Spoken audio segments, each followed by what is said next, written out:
We had a guy, he was a world champion boxer. He was working at loading trucks.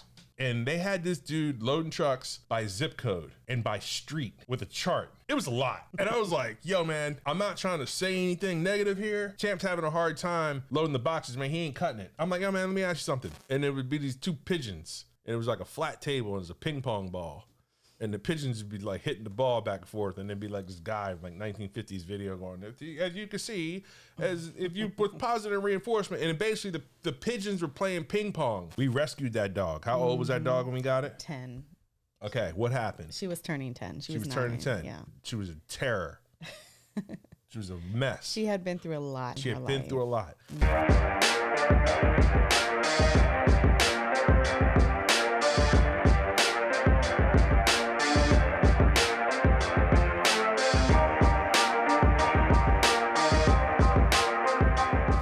Good afternoon, morning, hi, whatever time you're watching this. Hey, how's it going, Gerard? Sarah, nice to see you guys back. Good seeing everybody. And today we're going to talk about, all right, so we were talking about, so she's going through some stuff in her daycare. Right, so we were talking about me time earlier today, and, you know, just managing employees, how to get them to do things that they're just not accustomed to doing, but it's a certain standard that you want, and you're trying to set that up in the business. So when you're not there, it's still being implemented.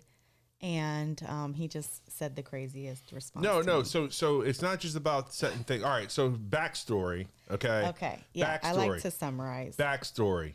She is looking to make some systemic changes in her business, right? But doesn't want to really make all the changes because then she's like, oh, I'm gonna have to show everybody how to do the stuff. Right? No. Yes, you're no.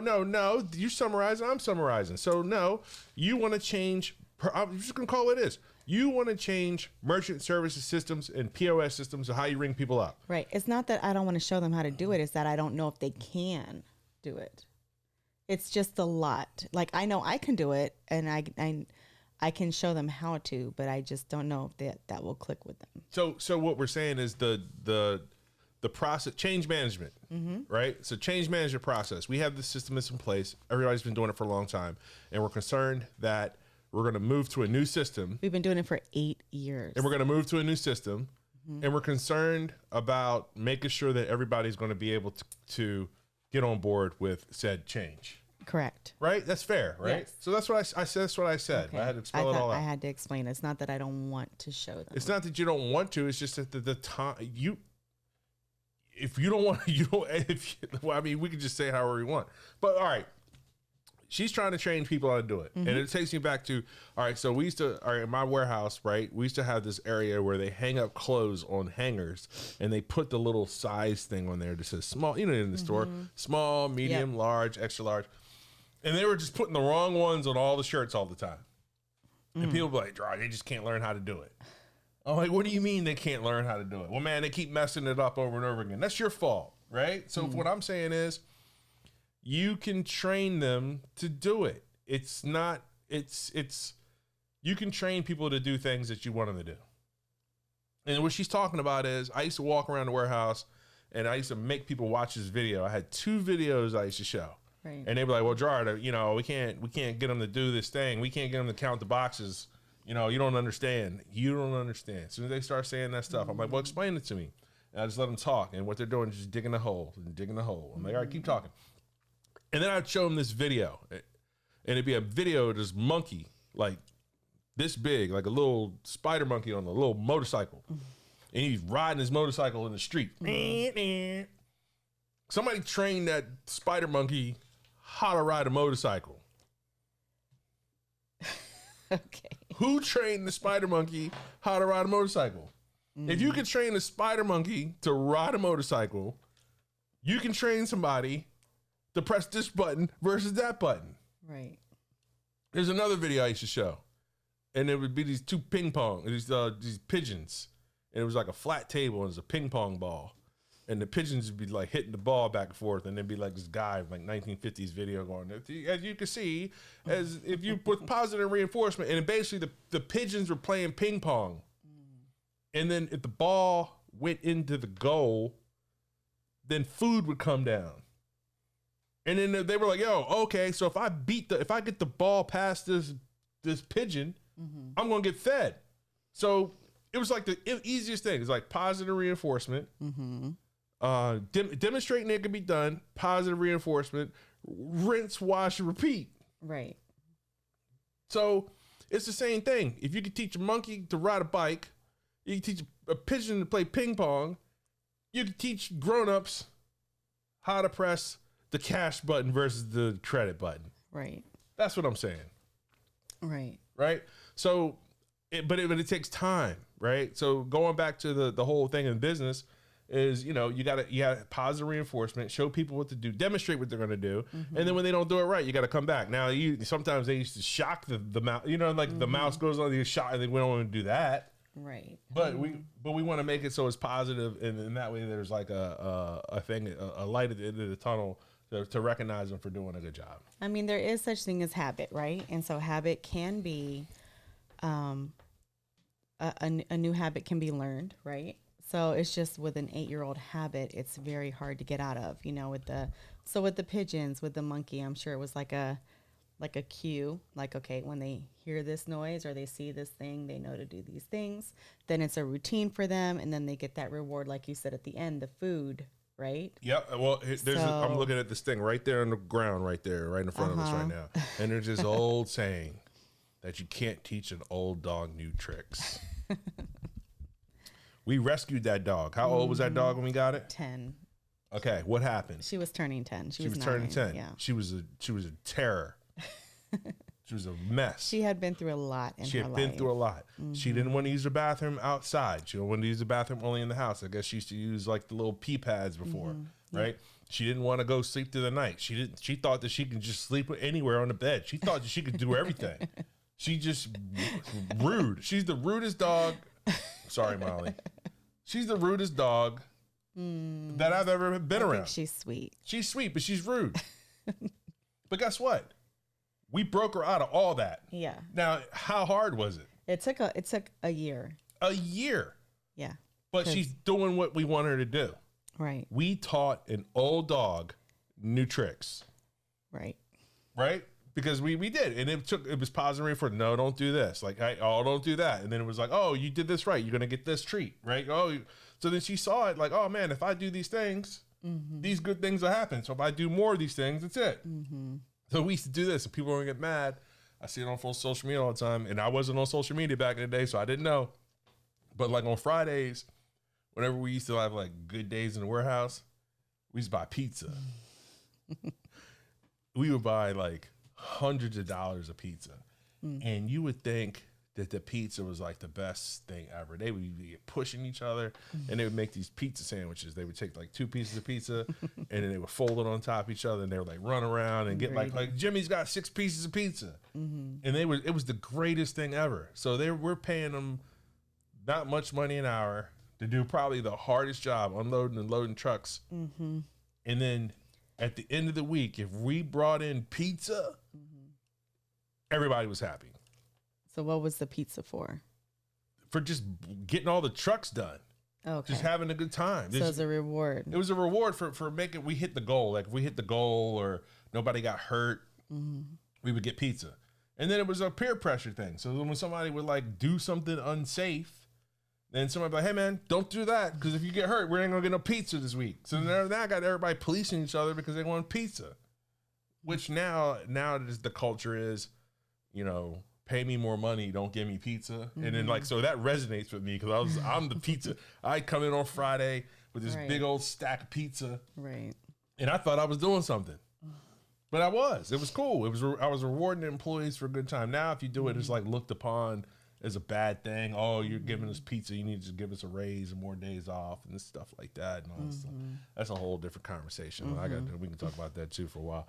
But yeah, so like it's just like with your kids, right? So if you do certain things, like you give them allowance and stuff like that, then you give them. They do the chores, they get an allowance, right? You just can't give it to them for no reason, right? But what we're trying to say is like simple tasks can be done. You can teach an old dog new tricks. You can teach a monkey how to ride a motorcycle. You can teach a pigeon how to play ping pong. You can teach an old dog new tricks. You can teach people how to ring in taps versus whatever you're trying to figure out Right. over there. Right. You can do that. So, and with UPS or with the businesses that you ran, like there was high turnover, I'm sure. oh yeah. So how would you train people in such a short period of time to do what you needed them to do? Oh, it depends. So you got to Because remember. I mean, Molly had a year, right? Yeah. So Not everybody is at work for a year. No. So you got to make it. So all right. I know. I'll tell you what it is. I always say this too. You got to make it so if the job is whatever it is, you got to make it so it is a plug and play type operation. So like if this person, you could train this person in a matter of days. If you got to train them for weeks and weeks and weeks, then you're not paying. If you're in a job that has high turnover or low retention rate, however you want to frame the same conversation, you have to make the job as easy to train as possible. Back in the day, I mean, that's a whole nother conversation. We'd have like 40, 50% turnover, but that was actually good. Like it's either make them better or make them quit. That was my whole thing. That's how I was brought up. Make them better because it was different. It was a different environment. It was a union environment. You couldn't really fire anybody, right? So it was like, yo, man, you need to get on board and be good or else I'm going to make you quit. And now it's like, you can't say those. Like I'm saying it now because I'm retired. But like I would run people. If you didn't, I would show you. I felt like I was a good trainer. I felt like I was a good supervisor. I would go in and show them the things I wanted to get done. Show them. I would tell them. I'm going to tell them what I told them, right? And I'd show them how to do the job, and then I'd have them demonstrate the job back to me. And then I'd come back to them and say, oh, no, you did this wrong. Okay, so then we would do the job together, and then I would show them again, and they would show it back to me, and then we would do it together. And then I would let them go. And then if they were doing what they needed to do, hey, man, here's a pizza, right? But if they didn't, hey, man, it's like this. So then I come and show them again. But then it comes to a point where you're either not comprehending what I'm showing you, or you just don't want to do it. And it's easy to find out. So if you're not comprehending what I'm doing, and I'm showing you multiple times, maybe this job isn't for you. And that's okay. Because if you're trying and I'm showing you and you're just not able to do what I'm showing you, maybe we don't need to do this complex part of the job. If you're showing up to work every day, you're doing what you need to do, you just can't comprehend what I'm showing you and I've taken the time to show you, we're just going to put you in a different seat on the bus. You just can't comprehend what we're doing. You're having a hard time doing this. So you're a good employee. You're just not able to do, you just can't count change, or you can't count shirts or whatever it is. Like we had a guy, he was a champion. He was a world champion boxer, undisputed champion of the world. He was working at loading trucks, and he was loading trucks, and they had this dude loading trucks by zip code and by street with a chart. It was a lot. And I was like, yo, man, I'm not trying to say anything negative here. They're like, oh man, Champ's, that's what they call him. Champ's having a hard time loading the boxes, man. He ain't cutting it. I'm like, yo, man, let me ask you something. This dude ain't never worked. He's out there. He took punches in the head for a living. And you got him in here looking at this graph and this chart, trying to load this freaking truck by street. I said, man, get him out of that truck, man. Put him in that truck over there where he just has to just take the box and the whole job. You know what your job is, Champ? Make sure when you take the box off the truck, the label is facing up. He was fine. He could do that. He could do that. But he busted his butt and he did it. But you put him in there so like you can't put people in a situation that they're not going to be successful. And expect them to thrive. So if that's it. So my thing was, when I would show people, I'm like, oh man, this is what I gotta do. And then, oh man, this ain't working out. All right, man, you gotta put the label up. And then I come back, like, oh man, you gotta do 800 of these an hour. And they're doing like 350 and they're going to the bathroom every 2 minutes. I'm like, yo, this guy doesn't want to be here. So I go talk to him. Hey man, you know what to do. I've trained you. I've showed you what the job. You've showed me that you could do the job. What part of this do you not understand? Oh man, you don't understand, blah, blah, blah, this and that. I mean, man, I totally understand. I did that job. So then I'm like, all right, I'm gonna talk to him again. Hey man, it's been a week. You know, your numbers are this and this. Well, man, you know, the rollers, this and that. I'm like, man, this guy's gotta go. So I'd show him again what to do. And then after that, I'm like, all right, I'm going to make this guy miserable. I'm going to make him quit because he don't want to be here. So I'm trying to work with you. And if you're trying to resist against me of what I'm showing you what to do, you don't want to be here. So my thing was make them better or make them quit. If you can't show, and then that was what my boss told me. Now that was back in 1997, 1998. You can't do that anymore because everybody get all mad and upset. Oh man, this ain't a job, this fair. And then y'all did that that great resignation thing. Remember that when everybody left? Everybody quit. Remember in 2020, 2021, when everybody was like walking off the job, just like quitting and stuff. You don't remember? I mean, I've heard of quiet quitting. I don't remember that. No. See, so the great so yeah. You want to talk about it right now? Go ahead. All right. So everything goes in circles, right? Job market's good, job market's bad. So like right after COVID, right, when everybody was understaffed and we let everybody out, all these people were posting on the internet, I quit my job. I walked off. I'm walking off the job. They quit on you. The people were just no call, no show on you. So you didn't know that there was a thing. They called I didn't know it was called anything. I had someone leave on a lunch break and just never come back. That used to happen all the time. So then this was going on, right? So then now guess what? Who's calling you back for a job? Those same people. Those same people. So the job market is a cycle too. Yeah. So what happened was back in when I was a kid, when I was a young supervisor, I used to talk. Can I talk about the turnover chain? All right.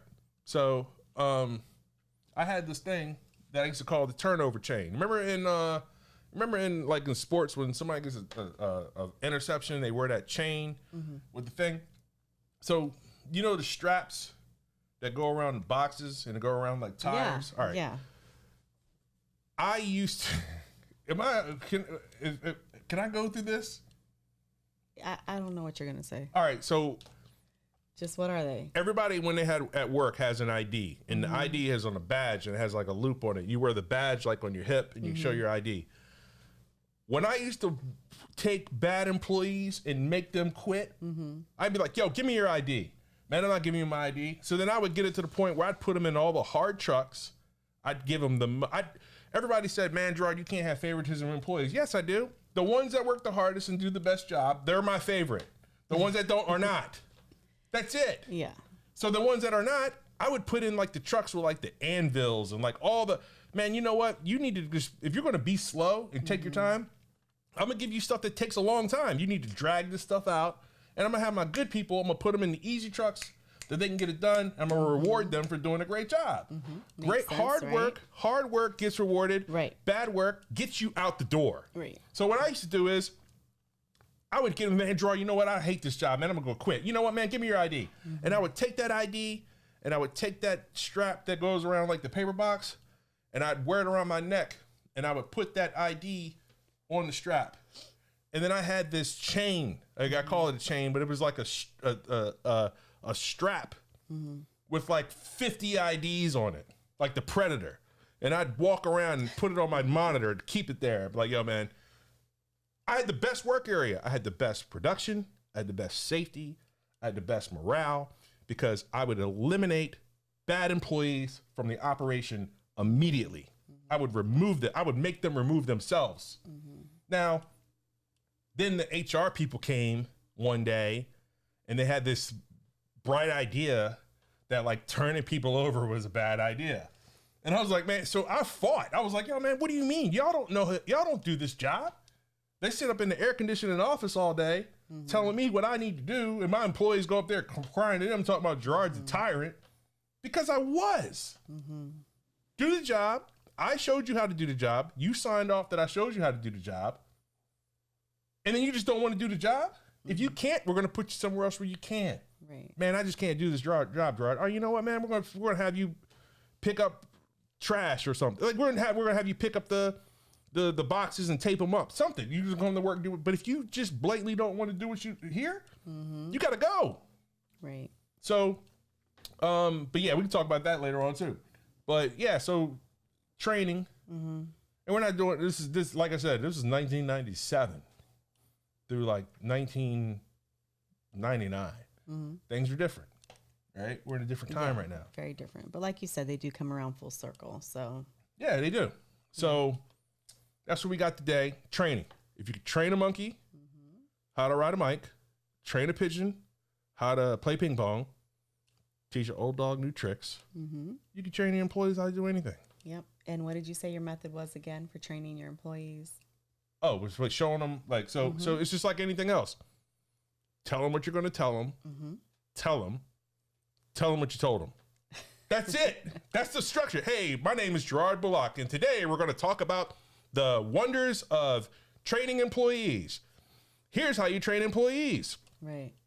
Thank you guys for coming to this talk today about training employees. We hope that you've been here, and we will see you next time. That's it. Right. That's how you do everything. Right. It's not that hard. See, I just did that. All right. You guys get anything else? No, I think that's it. All right, cool. See you guys in a little bit. Told you what you told it. See ya. Thank you.